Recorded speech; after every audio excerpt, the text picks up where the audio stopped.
Another day is here, and you're ready for it. What to wear? Check. Breakfast, lunch, and dinner? Check. Planning for what's next and how to save for it? That's where Bank of America can help. For your financial to-dos, Bank of America has experts ready to help get you closer to your goals. Get started at one of our local financial centers or 24/7 in our mobile banking app. Find a location near you at bankofamerica.com/talktous. What would you like the power to do? Mobile banking requires downloading the app and is only available for select devices. Message and data rates may apply. Bank of America N.A., member FDIC. Ryan Reynolds here from Mint Mobile. With the price of just about everything going up during inflation, we thought we'd bring our prices down.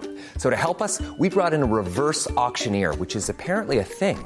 Mint Mobile Unlimited Premium Wireless. How to get 30, 30, bit to get 30, bit to get 20, 20, 20, bit to get 20, 20, bit to get 15, 15, 15, 15, just $15 a month? Sold! Give it a try at mintmobile.com/switch. $45 up front for 3 months plus taxes and fees. Promo rate for new customers for limited time. Unlimited more than 40 gigabytes per month. Slows full terms at mintmobile.com.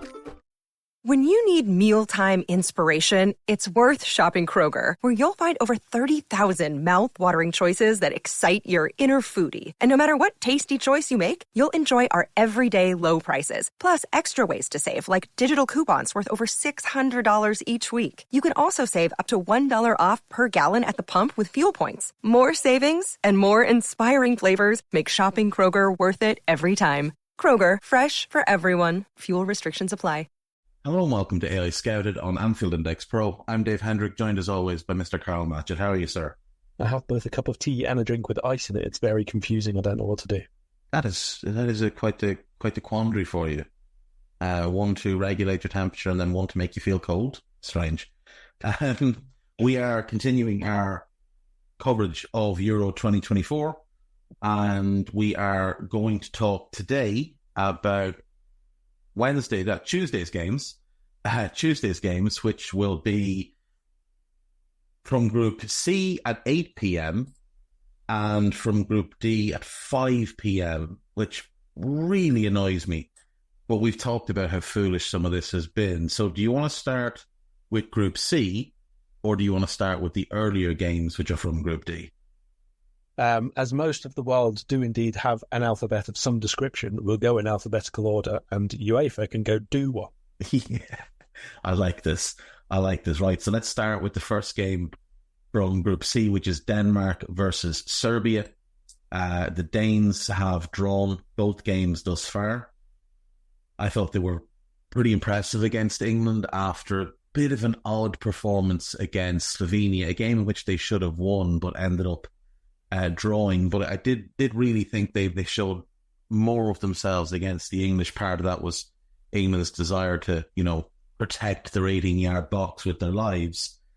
The Serbs have not been very good, Karl. They did give England some trouble, but didn't really create anything. And then obviously last time out got the draw against Slovenia, which was about the right result in that game. What are you looking forward to from this game, or is there indeed anything that you're looking forward to from this game? The end of the group stage, probably. This has no question been the least watchable group. Probably something we could have predicted beforehand, to be fair. Looking at most of them, I think maybe Group E was the other one we thought wouldn't be that fun, but actually it has been. What are we looking for from this game? First of all, we're looking for a bit more attacking impetus from Denmark, because although they have been decent on the ball, they haven't won a game yet, and they seem to be getting more plaudits for doing what they've done so far than England have, despite England being 2 points clear of them in the group, which a lot of this confuses me, but here we are. But Denmark didn't come into this competition beating their chests and with their fans telling everybody they were going to win the competition. Right, entirely possible, but I still think they've been somehow credited with more than they've done, just because they had a lot more of the ball than England did and were better than England with it, basically. But anyway, that aside, I do like the setup of Denmark. It does suit the personnel. I think there were a few individuals they could improve upon. I'm just never going to be on board with someone like a Vestergaard playing on the side of the defence, but there you go. I think I think Denmark are going to play the exact same way as always, right? We know that. There's no real point trying to assess or analyse what they might do differently. They're just going to play the way they do. They need to win, basically. They don't need to win to progress. I just mean that they need to win to probably look like they've got a decent chance. Like, they could well go through with 3 points, 3 draws, no problem. If England win and Denmark and Serbia draw, then Denmark go through with 3 points, and possibly somebody with the same points as them doesn't go through in third place somewhere else. But all the emphasis of this game is on Serbia. Like, they have to come up with something. They have to come up with either a better game plan, because I don't think that their approach, their build-up play, their delivery into the final third has been of any use whatsoever. Like, it's really, really odd considering the players that they have, the forwards that they have. It just doesn't really seem to suit or benefit any of them. It's like needlessly aggressive sometimes. It's really reductive at other times, and sometimes they just don't really get on the ball at all. And as we've spoken about before, a lot of this could be mentality. A lot of this is just the fact that it's a side which hasn't really found its own way of playing yet. But like, Mitrovic was pretty poor last time out. Vlahovic was downright abysmal last time out against Slovenia. He was awful. So they need to change something. Whether it's, I don't expect them to change the formation now, and like the back three has been more or less fine anyway. But they do certainly need to bring something else to their game to win this. Otherwise, Denmark can probably quite happily shut them down, to be honest, for long stretches. Yeah, I agree with that. I think the Danes, like you said, it's defensively they look fairly solid, despite the presence of Vestergaard. But the other two are very good in Anderson and Christensen, so they are solid at the back because of the presence of those two. Christiansen obviously was at fault for the England goal, but that's just a lack of concentration. I think otherwise both him and Mal have been fairly solid on the flanks as well. So they're able to protect Vestergaard, and he does give them a dominance in the air that's, I suppose, useful. And he's a decent passer of the ball, to his credit. The midfield trio, I mean, you've got two of them in there that just work incredibly hard. And Eriksen's not shy of work, but he's in there to add a technical level. It's that penalty box action. It's Højlund just not clicking with the rest of what's going on thus far. You know, he's sort of key for them, because nobody's really expecting huge amounts, I don't think anyway, from Jonas Wind in terms of goal scoring. That's not really his game. He runs the channels, he works very hard, he's a good link-up player, but he's never been a huge goal scorer. I mean, this past season, he scored 12 in 37 games for Wolfsburg. That's his best season for Wolfsburg. And he's a good footballer. He's just not a poacher. He's not a goal scorer. He's not going to get you a bag full of goals. But they don't really have anybody in the squad capable of doing that, bar Højlund. But the problem with him is he's 21 years of age. He's still learning his craft, and he's very, very streaky. Like, he's the type, we saw it at United. What did he go, like 15 games without a goal, and then he scored like 6 in 8 games or something along those lines. Like, that's where he is in his development at the moment. So they do need one of those two forwards to do something that's not normal for them and put together a consistent run of goals if they want to go deep into this competition. What's your prediction for this one? 2-2. I'm going to go with a 3-1 Denmark win. I'm confident in the Danes to win this one. The other game then, England versus Slovenia. Obviously, England have beaten Serbia, drawn with the Danes, and been incredibly boring in both games. Slovenia have drawn with the Danes and with Serbia. There's absolutely no question that there's an enormous talent discrepancy between these two teams.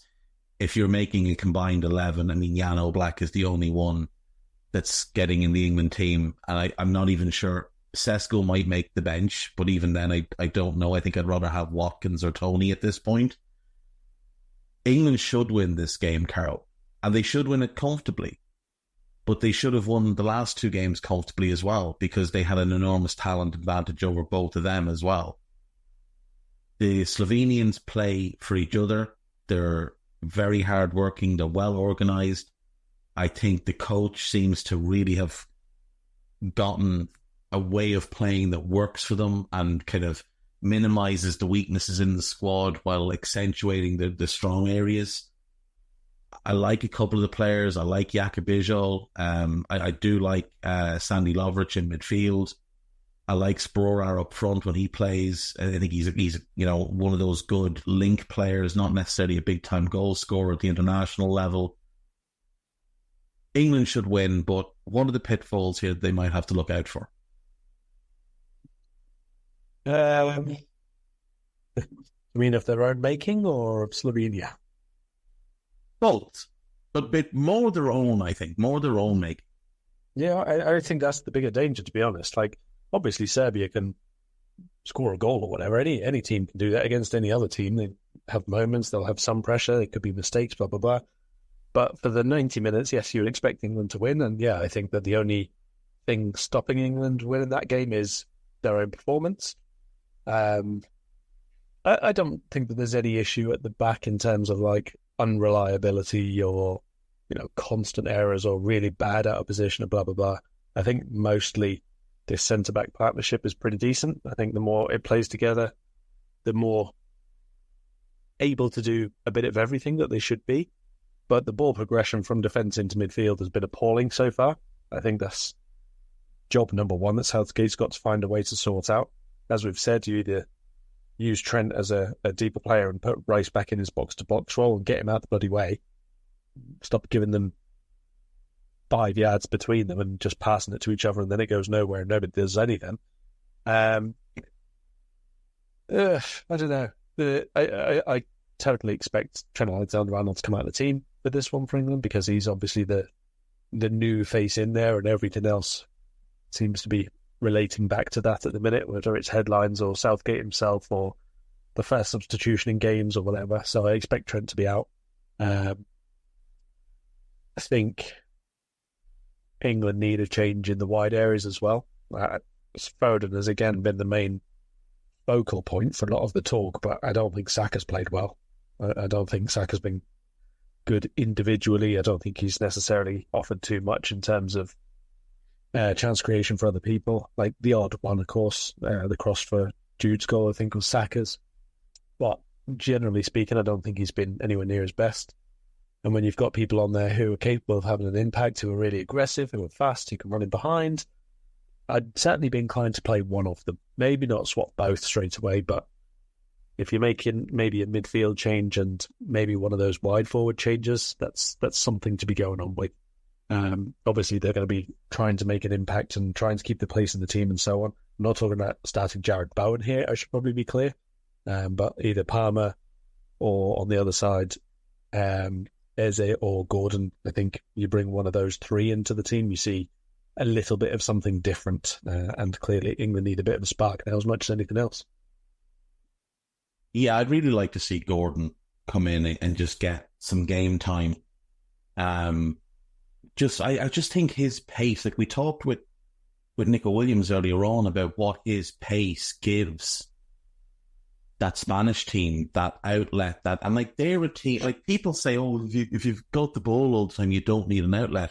It's absolute nonsense.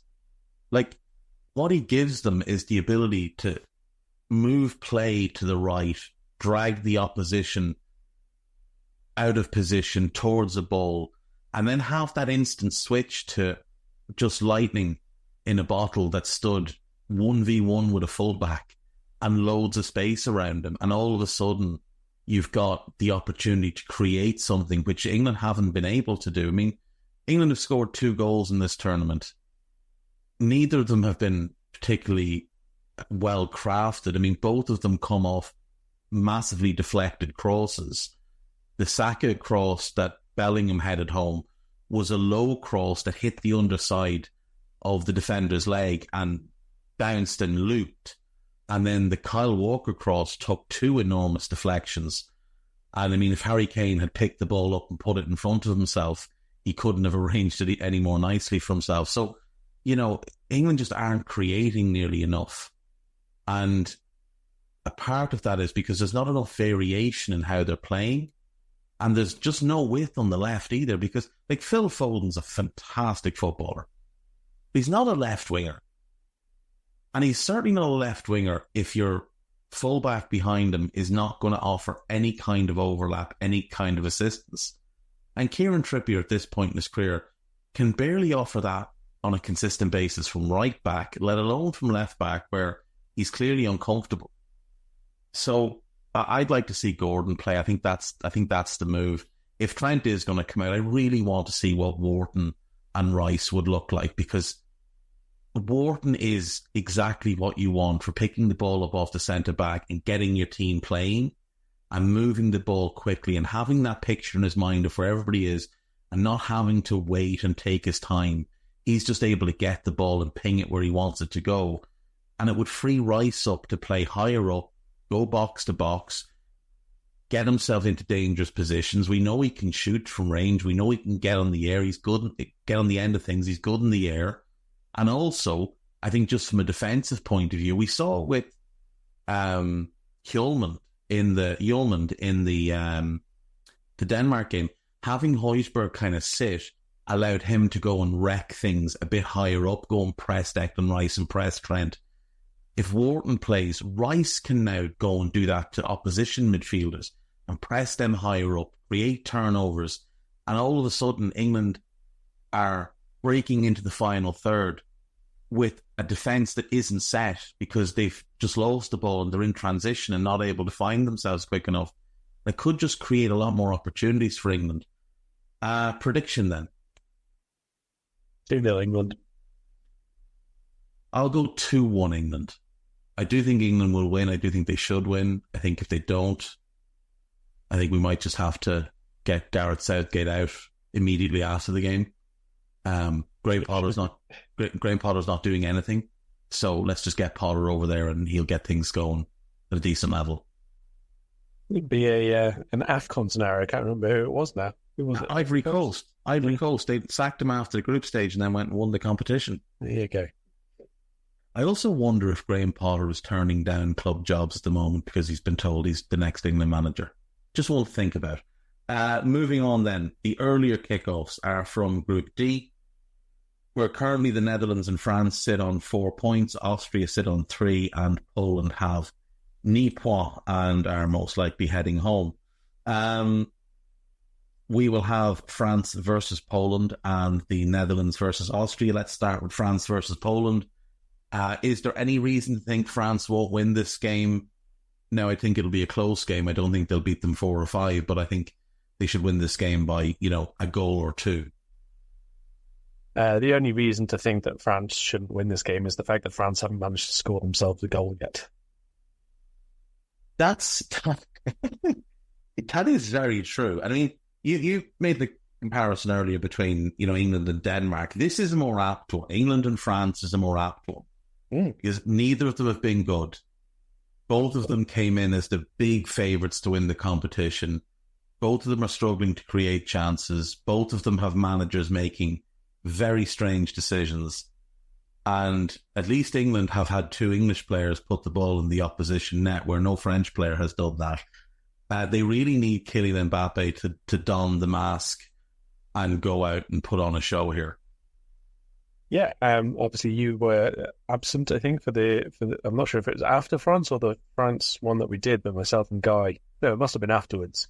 And yeah, that's exactly what we spoke about, the discrepancy and the difference between the abuse is probably the right word, to be fair, that England have had from some people in the studios and the television punditry, and the sort of not really caring either way about France's performances, where they are very, very similar. Maybe not quite in terms of actual performance, but in terms of the outcome, the results, the lack of goals, lack of real creativity and so on. There's certainly a lot more on one than it should be compared to the other one, I think. And I did actually write on that a couple of days ago, I think it was. It's very difficult to keep track of the days during the tournament, isn't it? A couple of days ago, describing and sort of delving into exactly that, to be honest. So obviously France should win. Poland are horrible. Poland are terrible. But France are the only team who haven't actually managed to score. Now, that's obviously a bit of an aberration because Mbappe missed a horrendous one-on-one. It was an own goal. If they hadn't got that own goal, they probably would have pushed on and scored against Austria or whatever. But until they do it, they haven't done it. Yeah, that's the thing. Until they do it, they haven't done it. And we can all expect them to do it, but, you know, like we've seen at previous tournaments that this team, like I know they've won a World Cup, but what happened to them at the last Euros? You know, they were very, very disappointing. And the team that won the World Cup is not this team, even though it's the same manager and the star player is the same guy, and there's a couple of others that have been there.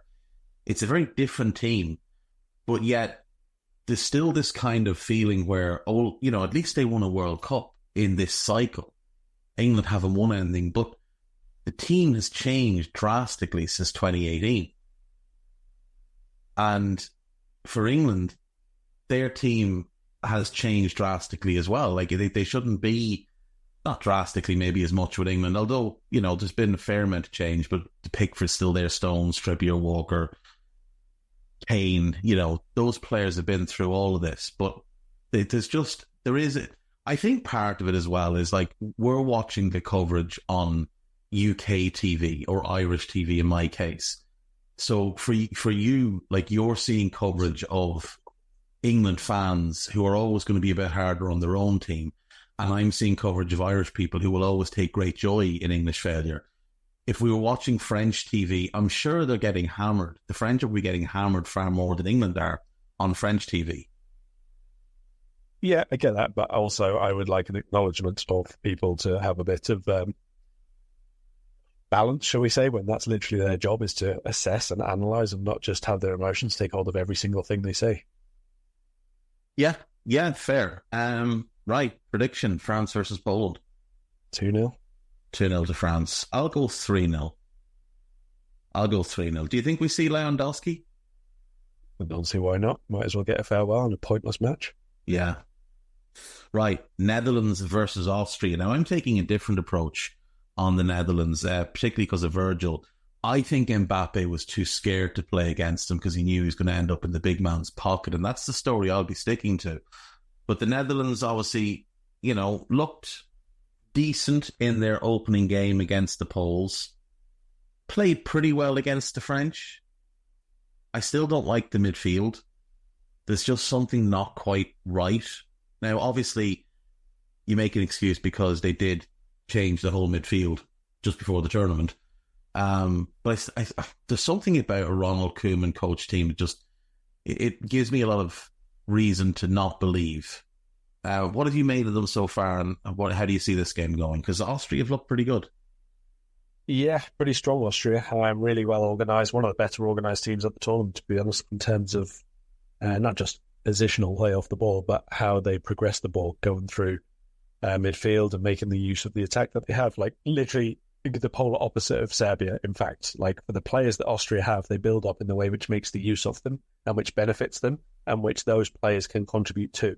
Whereas Serbia do nothing of that. They just get the ball forward and then hopefully something will happen. Like, even Kostic crossing to Mitrovic doesn't really happen, even though those two are two of the better ones at the tournament at doing those particular things. They don't do things in the way that benefits the teams.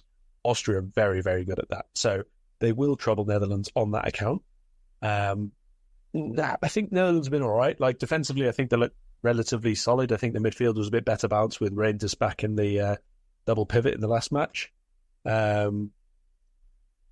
It's not quite clicking in attack, and Guy pointed out in the last pod that we did, Memphis has been, he may well have taken clogs instead of football boots to the tournament. It kind of looks like that every time he takes a free kick. It's not happening for him. He's not played a lot of football. He's obviously not nearly fit. It would probably be a beneficial thing for some of the other attackers, I think, if Weghorst was to get a bit of a starting role and basically act as a facilitator for that three behind him. I do think that would benefit Netherlands overall, but not expecting it to happen in a notable match at the minute. So we'll see. I think they've been okay and look like they are progressing a bit and look like they've got a team which could be something good, but they're also quite clearly not there yet. No, they're not there. And look, I don't know if they will get there, but there's reason to be optimistic. I've liked quite a few of these of the Austrian players, Karl. Who stood out to you from that Austrian team that you could maybe just even putting your Liverpool cap on for a moment? Would someone like a Nicholas Seewald be of interest to you? We know we need a number 6. I think he's a very good number 6. Would someone like him interest you? Is there anyone else in that squad that you think could be worth having a look at? I don't know that I'd want Seewald as my starter, not at this point anyway. I suppose he's only had 1 year in the Bundesliga and wasn't necessarily a guaranteed starter or anything, so a bit difficult to judge him at stepping up again and being like a top level player for that. I've always quite enjoyed Baumgartner, but I think it's only in the last year or so that he's really started to be a bit more consistent with his game.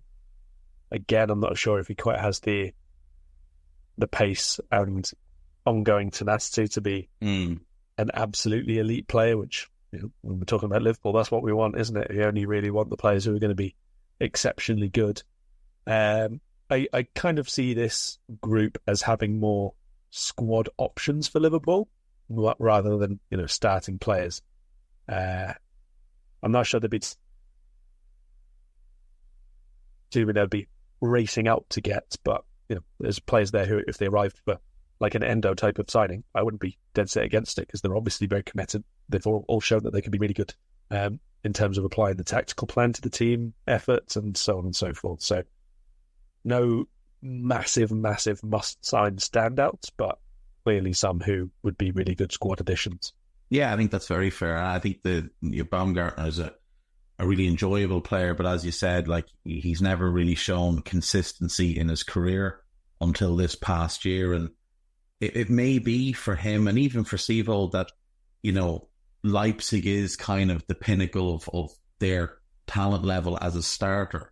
So they might well just kind of max out at that level, but be good squad players for us.